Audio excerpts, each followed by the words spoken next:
Okay. Great. Well, welcome everybody. And I just wanted to assure everyone who didn't hear me say this earlier, I feel better than I sound this evening. I have quite a frog in my throat, but very, very grateful that it will be Denise Daelher doing most of the talking tonight. So I just welcome you to our third Mindset Monday of 2023. It is March 6th, and I have just been beyond excited to gather our most talented, energetic, amazing people to present for you on Mondays. And Denise is absolutely no exception to this. Denise is a dear friend of mine. She is, I would just dare say she's a sister at this point.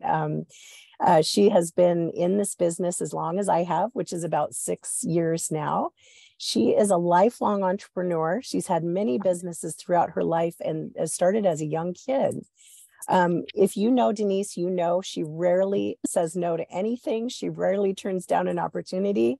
That's why she is so much fun. Currently, she has said yes to homeschooling her 12-year-old daughter. She is a caregiver for her parents. She loves horses. She loves fly fishing and snowboarding. And, you know, this resume really just speaks to how Denise lives life, and that is all out. It's just really incredible and an honor to be a friend. She, as I said, she's been on the Heat team and with Juice Plus for going on 6 years, but her most recent business ventures are building a master class on navigating elder care. Very much inspired from her recent journey, caring for her own parents, and now one-on-one mindset coaching. She's passionate about helping people uncover their greatest self by helping them navigate their emotions, uncover their blind spots, and gain clarity on their direction.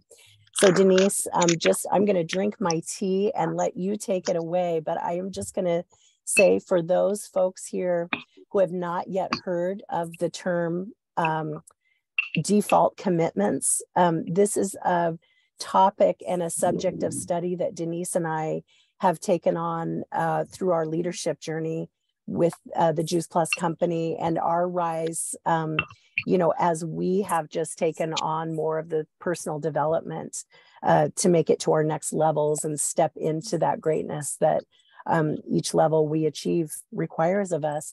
So big thanks to Nikki and Chris Cotton for this concept of default commitments. And Denise is going to take it to the next level. And I'm going to drink my tea and just take copious notes. So Denise, take it away. And thank you so much for being our guest tonight. Awesome. My pleasure. I'm super excited to do this and get to share the experience and knowledge that I've gained over the years about default commitment in all of our trainings that we've gotten from Chris and Nikki. So first, I just want to welcome you all here and honestly congratulate you for taking on creating a business for yourself. As you heard, I'm a lifelong entrepreneur. I literally was that kid that was running around the neighborhood, hustling up work. Can I wash your dog, walk your dog, wash your car, anything, always looking for a way to create a business for myself. And the one thing that I can say in being an entrepreneur and having your own business is it takes a lot of internal grit. And all of this mindset coaching that we work on is what helps you with that internal grit. So I'd love to see, just like show of hands or put it in the chat, has anybody had their own business before having their Juice Plus business? Okay, so those of you who have know that internal grit and meeting that internal drive is really a big component of what helps you move forward to each next step of your business and figuring out what the next things are that you do. You know, in the Juice Plus business, we are so fortunate to have such an amazing company behind us that creates all the systems for us and helps us deal with all like the financial components, licensures, operating standards, et cetera, all those things that you need to do when you're creating a business for yourself. They do that for us. And we get to really work on the part of us that is most challenging, which is the showing up with internal drive every single day to put one foot in forward, one foot in front of the next, and create the next piece of action that you need for your business. So that internal drive or intrinsic motivation, that's all from you and what energy you put into growing that and developing that daily. You don't have a time clock to punch that requires that you show up every day. You don't have somebody at work that's telling you what to do when you have your own business. We have a really great team here to support you and to help you with some accountability, but you still are required to show up for yourself and to find that drive within yourself. And in order to use those resources. So I can tell you from my years of experience as an entrepreneur that the internal drive for me is the most difficult, and it can often be a confusing part of running a business. And it requires daily and often minute-to-minute maintenance. So I've found for myself that the 3 most successful things that I do to keep my intrinsic motivation high is learning to pay attention to these 3 things. And the first one is what my 2 core values are. And when I became sales coordinator, I went through Brave Leaders, and Brene Brown has an excellent practice for you on developing what it is and getting clear on what your 2 core values are. Most people list 6, 8, 10 core values, but when you can really narrow it down to 2, then every single decision that you make, every single movement that you make in your life, in your business choices, your relationship choices, you can kind of bounce back to those core values and say, does that sit with my core values? So that's number 1. I always ask myself if I'm operating within my core values. Number 2, I have found that the more that I pay attention to my emotions, the better that I deal with all things in life. So if you think about your emotions and you think that it's a really good idea to control them, think about like holding a ball, like a beach ball under the water in a pool, and how it's constantly pushing up at you and constantly asking for something so that it can get released. So I have a tendency, and I think most people do, to try to control the things that we really can't control. And my emotions are one of those. So paying attention to my emotions and getting to the root feeling of them is something that really helps me find that intrinsic motivation down the road. So if I'm feeling something and feeling kind of those top ones that people mention, angry, happy, sad, frustrated, I like to peel away the layers to get down to what's going on deeper. So when I pay attention to that, I can keep that intrinsic motivation moving forward. So when we understand where our feelings come from, we can better understand the data that's behind it and what we get from those feelings to help us understand that moving forward. So then that leads to number 3, which is the indicators that warn me that my emotions need some tending to. So that could be like an engine light in your car, check engine light. We have these internal components of us that come up and warn us like, hey, you should be paying attention over here, flashing on the dashboard. Sometimes those can be feelings in our body. And sometimes those can be like a phrase or something that turns over and over in your head that you maybe repeat to yourself or you repeat to other people when you get into a space where you're feeling fear or discomfort. So if anybody wants to kind of throw in the chat, and I'm going to open it up here so that I can see what you say also. I think it's really helpful when you're first starting to understand how to navigate your feelings, how to find the finer points of feelings beyond happy, sad, angry. I kind of struggled when I was first doing that, and it was really helpful for me to hear what other people feel in their body when they are having these indicators. So if you know some of the things that you feel yourself in your body when you are being warned that you need to pay attention to something, go ahead and drop those in the chat. And I'll tell you, well, people are putting theirs in. I'll kind of tell you what some of mine are. So I often feel pinching in my chest when I'm not living in my core values, and particularly my heart. Like, it hurts my heart and pinches my heart when I am not operating those core values. When I'm not paying attention to my emotions, or I'm trying to hold them under the water, in that ball under the water, I feel like I'm in a straitjacket and I can't breathe. I saw somebody else said, can't breathe. Shelley, can't breathe. Yes. Face gets hot, tight shoulders. Yes. All of these are really physical things that we feel.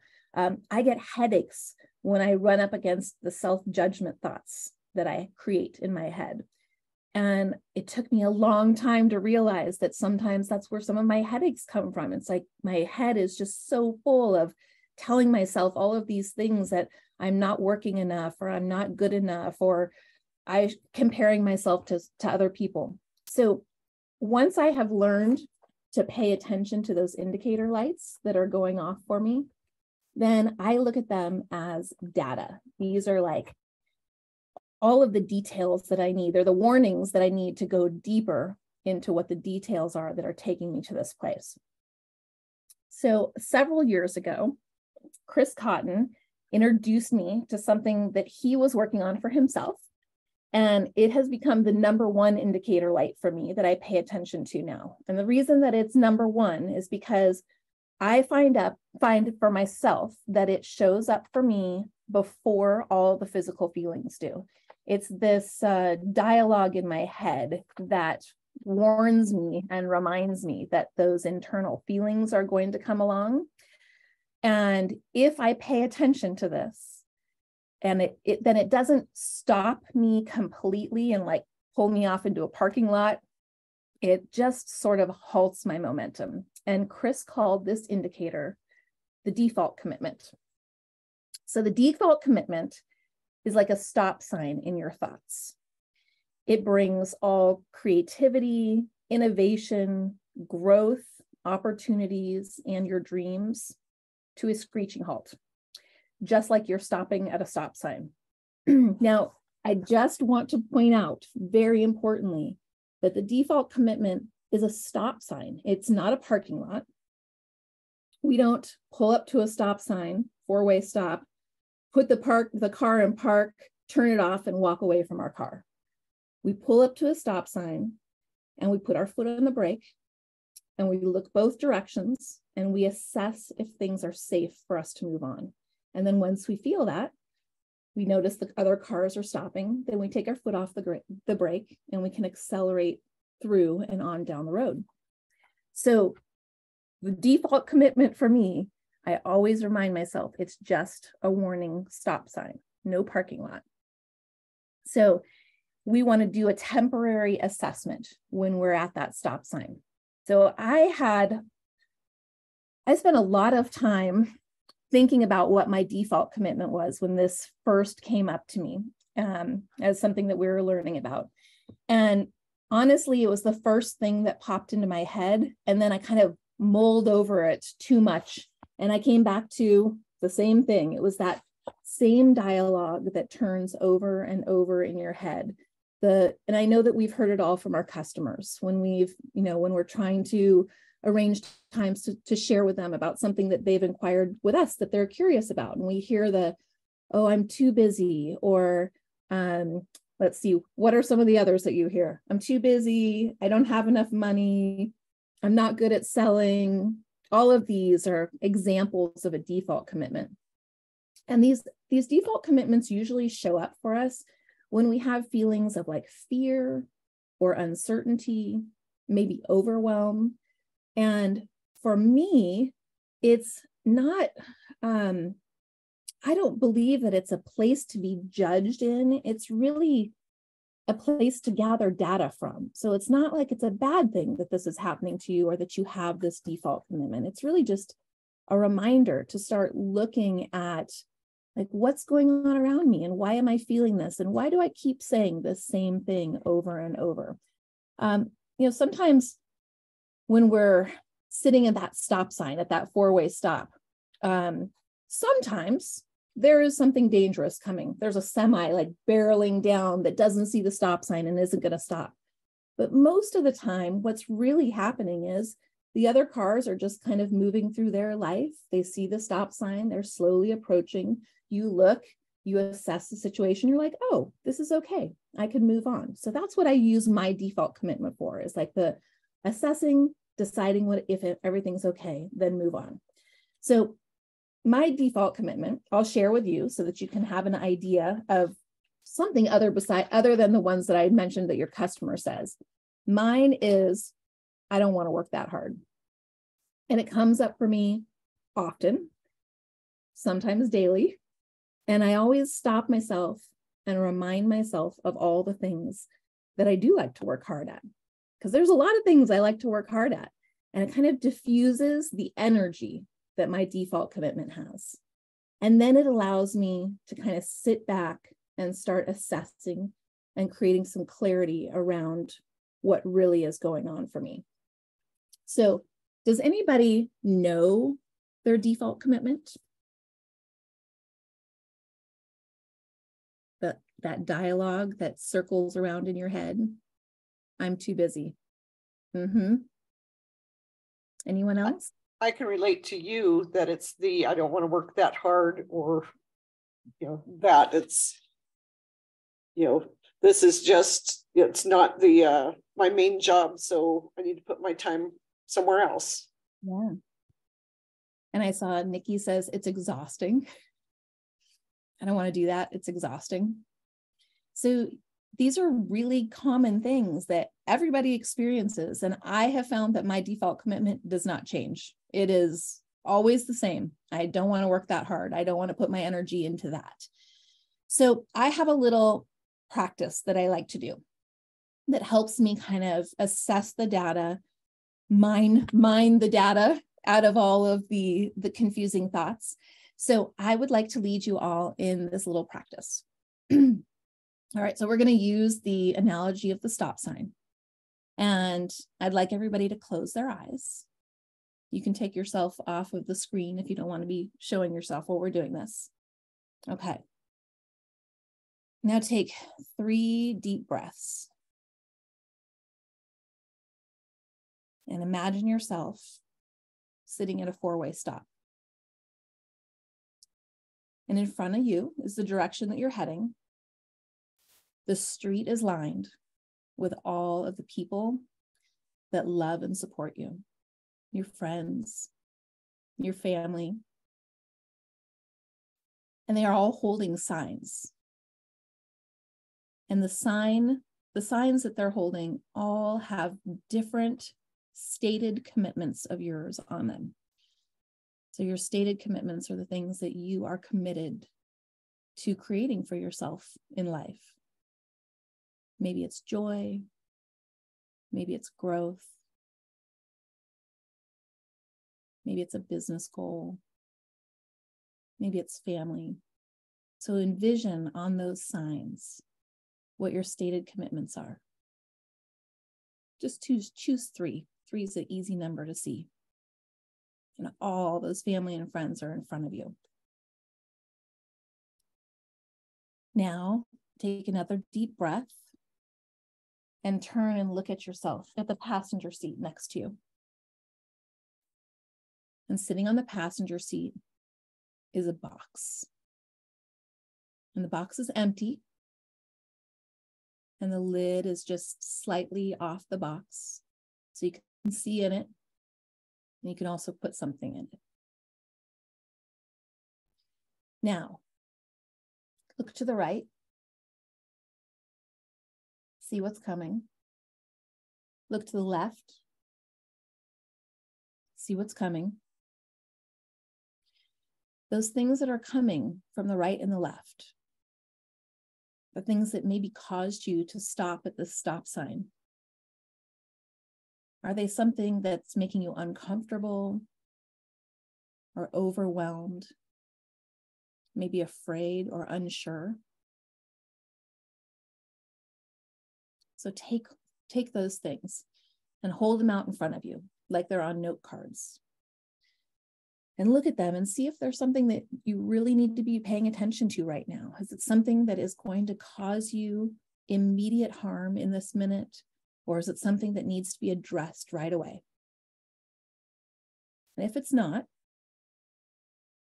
how does it feel to put it in that box next to you? You can still have it with you. It's sitting there on the seat. It's in the box, just in case it feels like something you need to peek back at, or that's something that you need to revisit later. But for now, let's put it in that box. If there's anything else that came along that you want to look at and put in that box, go ahead and do that. I'll give you just a minute to think about those. And I don't know about you, but when I look to the right and the left, I stop breathing because those things make me uncomfortable enough that I start holding my breath. So remember to take a breath, let it out, and put those things in that box. And just slide the lid back on that box. Okay. Now, look up at that stop sign. Your default commitment is written up there. And I want you to thank it. I want you to thank it for being present for you and reminding you that you needed to get clarity on what you were feeling and where you were going. Because it's a gift. It's not something to be judged. It's not something to be angry towards. It is a gift there for you. Now, look ahead at that road ahead, at all of your family and friends that are ahead of you, holding those signs up for you with your stated commitments and dreams. And they are jumping up and down, and they are cheering you on, and they are waving those signs around like you are approaching the finish line of a big race. And they are so excited for you, and they are holding your vision for you. And take a deep breath and feel all of that love flowing to you. Can you feel how the clarity of your path open before you gets all of the excitement and the motivation moving? Now take your foot off the brake and coast through that intersection and move towards all your friends and family. And if you want to revisit what's in the box, you could just put your hand right over there. It's there for you, but it's contained and it's safe so that you can move on to do the things that you want and desire and are committed to. So this was kind of a quick little exercise that I moved you through. It's one that I do, and I maybe take a little bit more time on it, but it's just a little gift for you that you can kind of keep in your back pocket. And anytime that you notice that default commitment coming up, recognize it, speak to it, and thank it for being there. And then start asking yourself the questions like, do I need to deal with these things right now? Are these things that are real? Or are these just some stories that I'm making up in my head? And also really acknowledge the fear, the anxiety, and the overwhelm and how it comes up so that when it shows up for you, you can create clarity for yourself to be able to move through it and move forward into all of those people who are believing in you and holding space for you to create all of the desires that you want. And that's your default commitment. It's a good friend.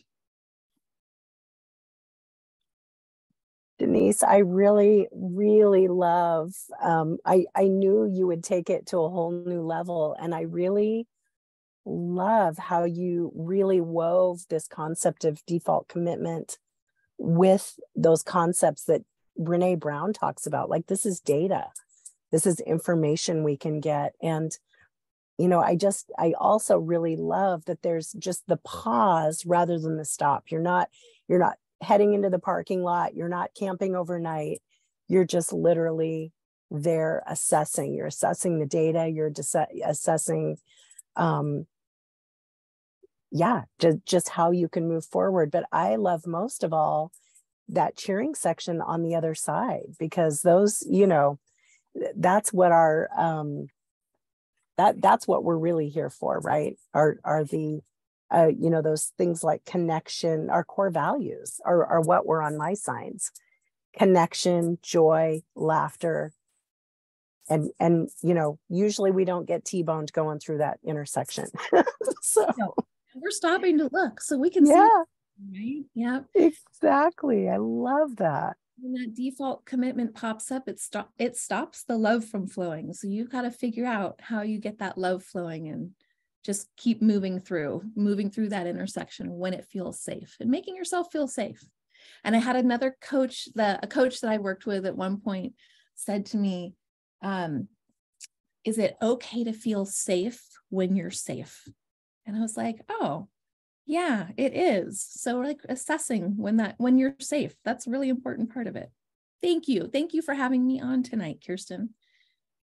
I guess if really incredible about default commitments or how it shows up for me, I'm, open to taking. Yeah, I think we have about 4 more minutes. So if anybody wants to raise your virtual hand or your real hand and either make a comment or ask Denise a question, we've got the time for it.